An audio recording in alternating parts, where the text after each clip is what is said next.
Three, two, one.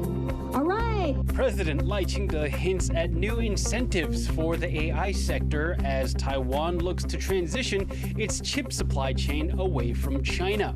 那为了要达到这个目标，政府会做几个事情。第一个，我们会建制跟业界大家共同合作。拒绝用电黑箱，拒绝用煤增量。 Activists and lawmakers rally against the shutdown of Taiwan's final nuclear reactor as the country turns to fossil fuels to make up for the energy gap. A new order from U.S. President Donald Trump leaves foreign students at one of the world's top universities in limbo. Plus, we bring you a small taste of Taiwan at this unique snack bar in Osaka.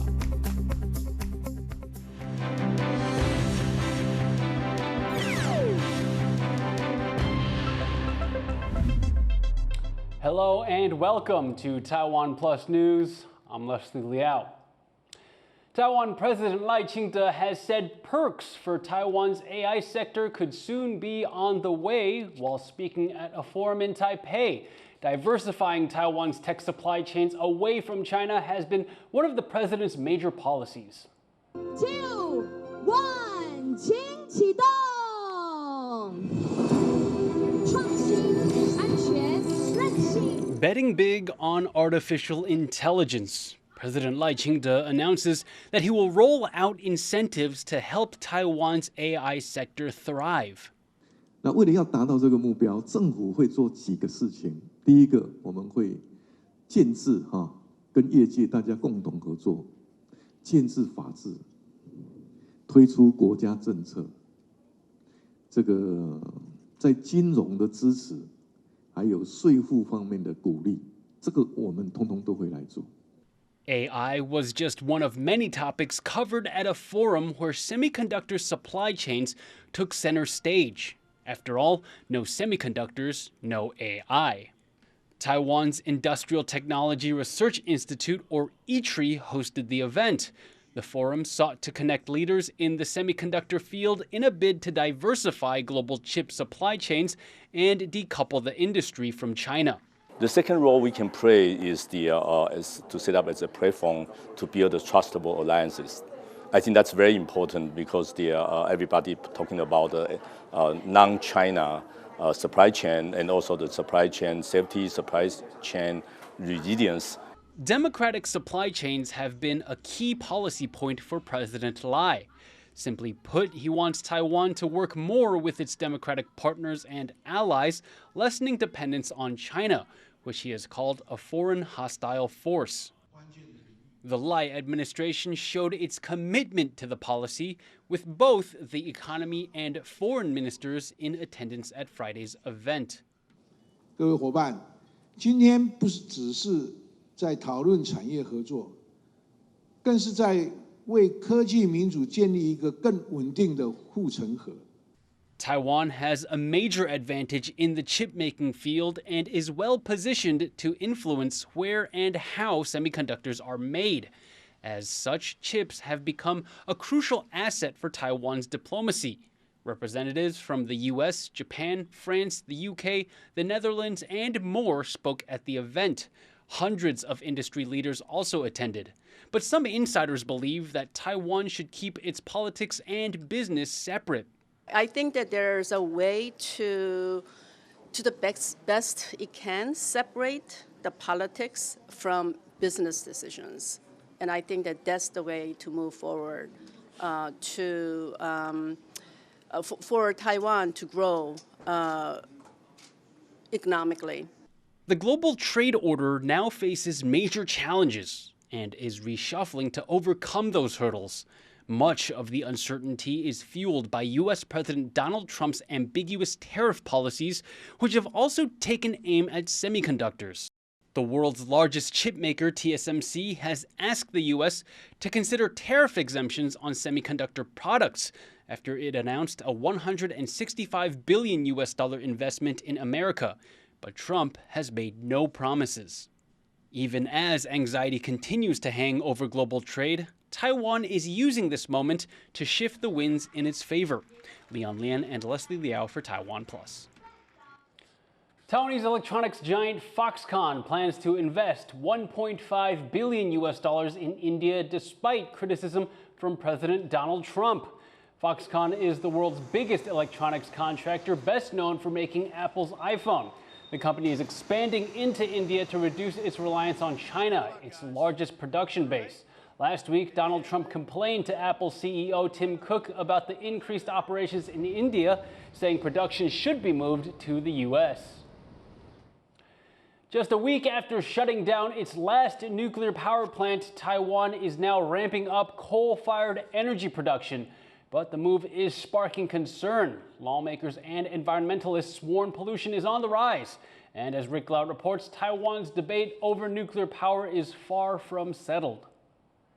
Smoke rises from a coal-fired power plant in central Taiwan.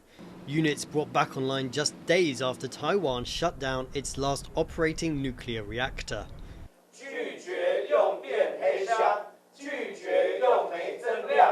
And in Taiwan's capital, lawmakers gather to protest this decision, saying it's impacting public health. 那这不是转型哦，我想这是牺牲百姓的健康。 Taiwan's controversial nuclear power plants are now all switched off, but the energy debate is far from over.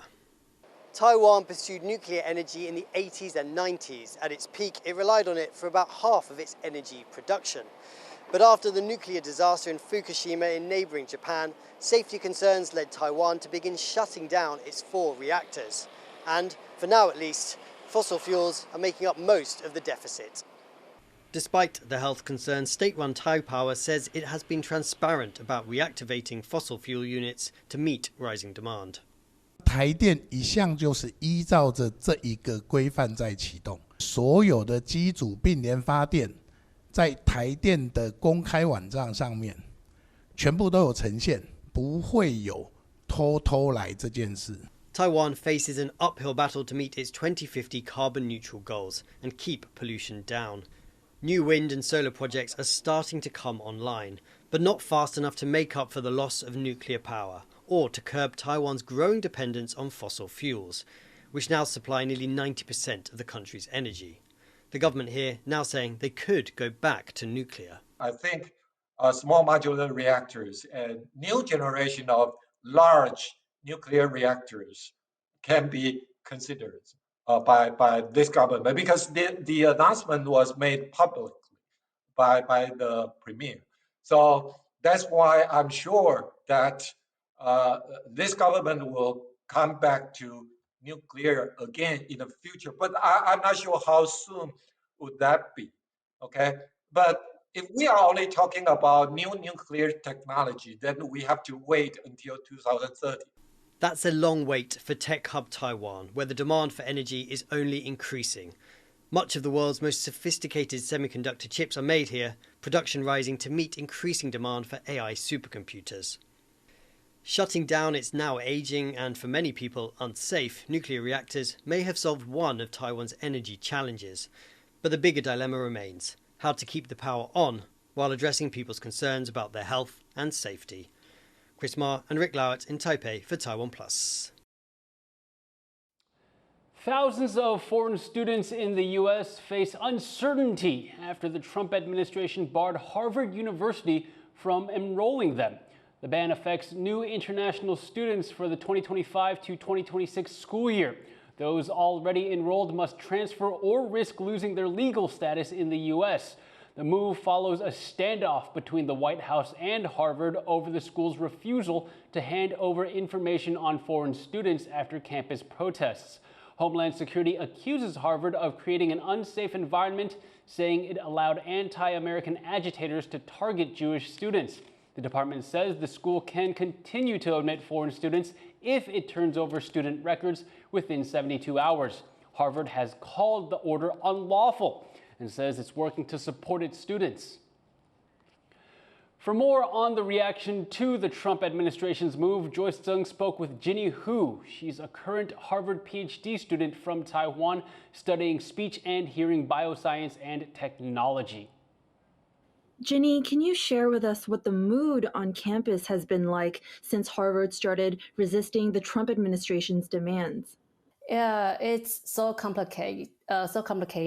I have to say, since maybe February, there are so many on and off, so many actions from Trump against Harvard. And actually, I was in Taiwan in February worrying about entering the US territory because there were some actions unfriendly to international students.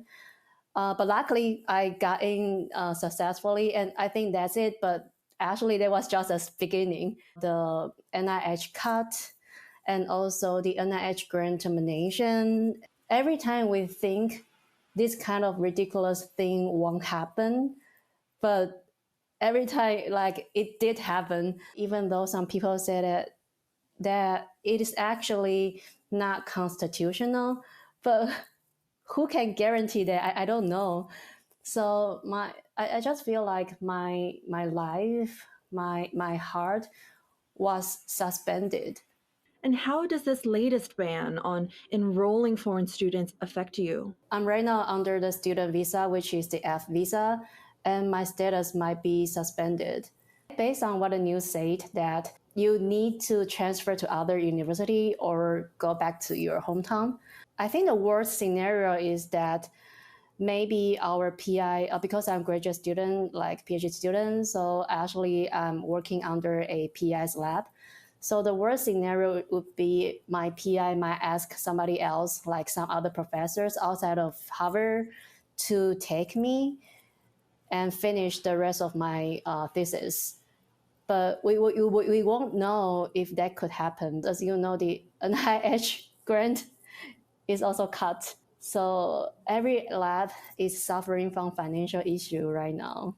What has Harvard communicated with you about next steps, or were there any instructions before this to support you? We can see so many emails going on, like emails from our dean, emails from our program director, trying to say that we don't need to worry about anything. If we have any concern or we want to vent, just call them or go to their office. So the thing is that we don't have any concrete solution right now. Maybe during February or March, actually, there were a lot of the cases happen that international students were approached by ICE. The university sent out so many messages teaching us how to deal with the situation like that.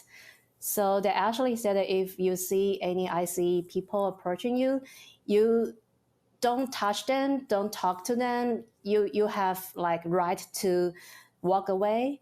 I actually really feel honored to Harvard because I know Harvard tried their best to protect students. So I really appreciate it. And I don't want to, secure our status by providing other students or providing the list of the students who attended protests. It's not fair. Like, if you are a parent, there is no way that you will, trade your one kid for another kid. That was Ginny Hu, a PhD student at Harvard. Taiwan's Coast Guard says it's detained a Chinese man who floated over to the outlying Jinmen Islands on a pool tube. It's just the latest in a string of cases involving Chinese nationals showing up along Taiwan's coasts. The trend has raised national security concerns and questions about whether Beijing is behind it. Cadence Quaranta explains what officials and experts in Taiwan are saying about these incidents. 我已经踏上了祖国的宝岛台湾的土地，并且将中国鲜艳的五星红旗插在了祖国深爱的这片土地上。 This is the moment a Chinese man says he arrived on Taiwan's coast, claiming to have sailed from China's Fujian province all the way across the Taiwan Strait in a rubber dinghy. That video, posted to social media, along with another appearing to indicate the man made the trip to help reclaim Taiwan for China. It's just one of a series of recent incidents of Chinese citizens arriving illegally on Taiwan shores in small boats that have some in Taiwan concerned, with both Coast Guard and national security officials saying these incidents could be part of China's gray zone tactics to intimidate Taiwan, which China considers part of its territory and has threatened to take by force if necessary. When pressed on the issue in the legislature, the head of the country's intelligence agency had this to say. 判断上来看，也是会有不同的状况，有的可能不能排除它是有中共灰带刻意的袭扰，但有一个部分也某种程度反映来的这些偷渡客，他都是中国社会非常底层的人士，有的都是临时工。那是不是也因为中共因为现在经济比较不好，而有一些偷渡客铤而走险的状况，我们也不能够排除。The arrivals have come one after another. Just a day after the incident captured on social media, 2 more Chinese people showed up on Taiwan's northern coast, also in a small rubber boat, reportedly claiming that they had fled to Taiwan because they were facing persecution in China. A few days later, Taiwan's Coast Guard detained 2 more Chinese men who had sailed over to Taiwan's outlying Jinmen Islands on a small wooden boat and were trying to sneak ashore. Some have also raised questions about Taiwan's border security, with officials saying they're working to improve coastal surveillance. 其实台湾的海岸线很长然后我们受限于海巡署的人力其实没有办法每一段海岸线都能够顾及所以我们海巡署现在正在想办法强化怎么样用科技设备的方式来补强。But at least one analyst says these incidents do not indicate that Taiwan's border security is weak and don't pose any real maritime threat. These kinds of small boats are hard to detect, in part because monitoring systems are looking for larger threats. The real issue, he says, is the fear these incidents could cause. I think that what you are seeing right now, especially with the latest couple of incidences, you're seeing it become more of a social media trend. And I think that becomes much more dangerous because it's less of a maritime security threat and it becomes much more of a psychological impact to the society. It's not about securing the border per se. It's more about preventing and mitigating that psychological harm that's going to happen to the people of Taiwan, where it feels like the border is insecure. Taiwan's government and Coast Guard say they are investigating each case to find out more about their motives, and in at least one, looking into whether small boats really did make it all the way across the Taiwan Strait unaided. But with many of those questions still unanswered, Taiwan may not have seen the last of Chinese people wandering up on its shores. Ryan Wu and Cadence Quaranta for TaiwanPlus. Taiwan's military says it will start phasing out older tanks, shifting those resources toward drones instead. Defense Minister Wellington Koo says the military will begin retiring the CM-12 main battle tank in 2026. The move is part of a broader effort to modernize Taiwan's armed forces and reduce maintenance costs. It also comes as the military increasingly turns to drones to cut reliance on manpower. Military experts have long considered the CM-12 obsolete. Going forward, Taiwan will rely more heavily on the newer U.S.-made M1 Abrams and upgraded M60 tanks. The U.S. could be looking to withdraw thousands of troops from South Korea, according to the Wall Street Journal. The report says the U.S. might pull about 4,500 troops out of South Korea with plans to relocate them to Guam and other parts of the Indo-Pacific. The U.S. has more than 28,000 troops stationed in Korea. Their main role is to help deter any military threats from North Korea. South Seoul says it has not had any talks with Washington about reducing troop numbers. The Pentagon has so far declined to comment. Japan is investigating Chinese-made solar panels over fears they could contain hidden components capable of disrupting the power grid. The probe comes after the U.S. and Europe found undeclared communication components in their own Chinese-made solar inverters. Experts warn these components could bypass firewalls and threaten energy infrastructure, allowing remote access to the power grid. Robots are joining Taiwan's firefighting crews, stepping into danger so their human colleagues don't have to. After one robot was destroyed in a Jiayi chemical blaze, officials say the sacrifice shows why they are so valuable, especially as the public has raised concerns about the safety of first responders. Chris Gorn has more. Here lie the charred remains of a firefighting robot sent in to help put out a fire at a chemical plant last month in Jiayi in central Taiwan. 人直接先撤出，并留机器人继续在火场里面做防护的动作。人出来没多久，整个温度提高闪燃，所以就后来全面燃烧之后，屋顶就整个塌陷。The use of these robots has been on the rise in Taiwan, including at another Jiayi factory fire earlier this month. The bots are able to enter structures and spray water in areas too dangerous for human firefighters to go. They're fitted with a number of cameras and sensors, which send information to their controllers through laptops and tablets. 具有热显像功能的镜头。第二个是可以跟随炮塔转动的角度而跟着转动的镜头。最下面这边则是机器人本身的镜头。第四个呢，则是气体侦测器的镜头。 This all as there have been calls for greater protections for first responders like firefighters. An incident in the city of Hsinchu last year, where 2 firefighters lost their lives in the line of duty, saw greater public attention on the issue and demands for reforms from those in the profession. While the robots have had some success, they still have some limitations as well. 目前这些消防机器人还是以人工遥控为主，还没有办法完全的自主判断 火场的环境跟自主行动，它没有办法长时间常驻于现场，因为必须要等到消防人员到了才能开始部署。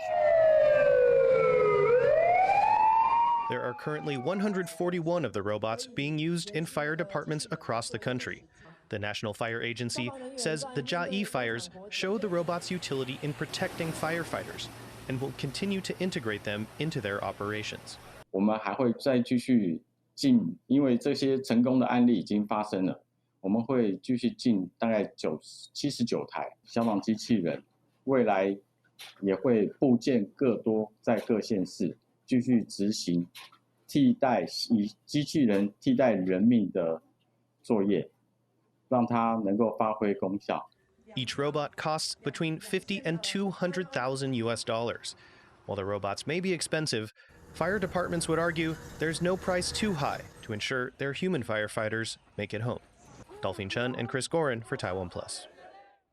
2 construction workers have died after scaffolding at a building under construction collapsed in central Taiwan.